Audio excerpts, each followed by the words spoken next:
प्यारे छात्रों, आज हम व्याकरण में संधि के बारे में कुछ जानकारी हासिल करने वाले हैं। आपको पता है संधि के तीन भेद है, तीन प्रकार है, स्वर संधि, व्यंजन संधि और विसर्ग संधि। आज हम भाग क्रमांक 1 इसमें हम सिर्फ स्वर संधि के बारे में जानकारी हासिल करने वाले हैं। इस वीडियो को ध्यान से सुनना है, ध्यान से देखना है। शब्दों को देखते ही पहचानो, शब्दों को देखते ही पहचानो। संधि का अर्थ होता है जॉइनिंग, संधि का अर्थ है मेल। उदाहरण के तौर पर भोजन अधिक आलय, भोजनालय। इसमें दो शब्द आए हैं, भोजन और आलय। भोजन न, इसमें न अधिक अ। आलय का पहला शब्द है आ, यहाँ अ का आ से मेल होने से आ बना है। तो यहाँ पर भोजन के अंत में न शब्द आया है। न यह व्यंजन है और अ स्वर है, बराबर है। तो यहाँ पर स्वरों का मेल हुआ है, इसलिए हम कहेंगे स्वर संधि। और उदाहरण लेते हैं, धर्म अधिक आत्मा, धर्मात्मा।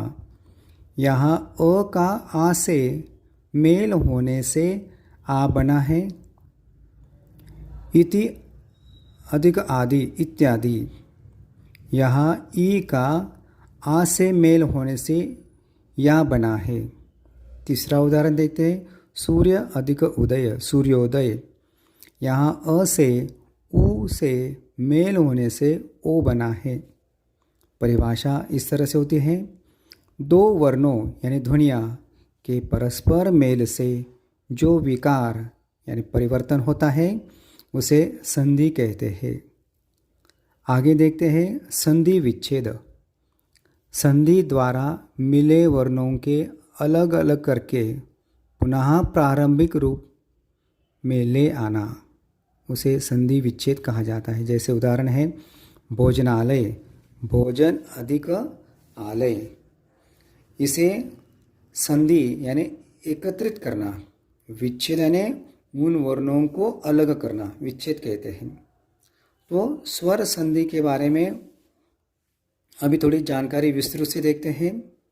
जैसे छात्रों, आप जानते हैं कि हिंदी वर्णमाला में 11 स्वर है।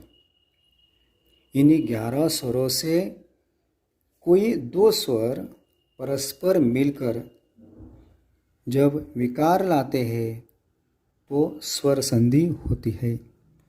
यानी स्वर का स्वर से मेल होना। जैसे धर्म अधिक आत्मा, धर्मात्मा। यहाँ धर्म में अ और आत्मा में आ, ये दो स्वर मिले हुए हैं, वह स्वर संधि हो जाती है। इसके और उदाहरण आपको भेजे हैं, उसे भी आपको गौर से देखना है। इसकी परिभाषा है, स्वरों के परस्पर मेल से जो परिवर्तन होता है उसे स्वर संधि कहते हैं। तो छात्रों, आज हम सिर्फ स्वर संधि के बारे में जानकारी हासिल कर रहे हैं।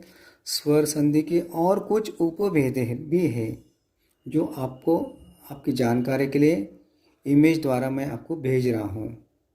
जैसे स्वर संधि के भेद है, पहला है दीर्घ संधि, दूसरा है गुण संधि, तीसरा है वृद्धि संधि, चौथा है यन संधि और पांचवा है अयादि संधि। इन पांचों भेद को हमने आपको भेजा है। यह पढ़कर आपको अपनी नोटबुक में उसको लिखना है। इसमें अंत में एक संधि आया हुआ है, अयादि संधि। इसका उपयोग हिंदी में नहीं होता है, संस्कृत शब्दों की रचना के लिए ही उसको प्रयुक्त होता है, उसको वहाँ पर इस्तेमाल किया जाता है। तो ये प्यारे छात्रों, यह हो गया भाग क्रमांक 1 स्वर संधि। आगे की वीडियो में हम आपको बताएंगे व्यंजन संधि। तब तक के लिए धन्यवाद।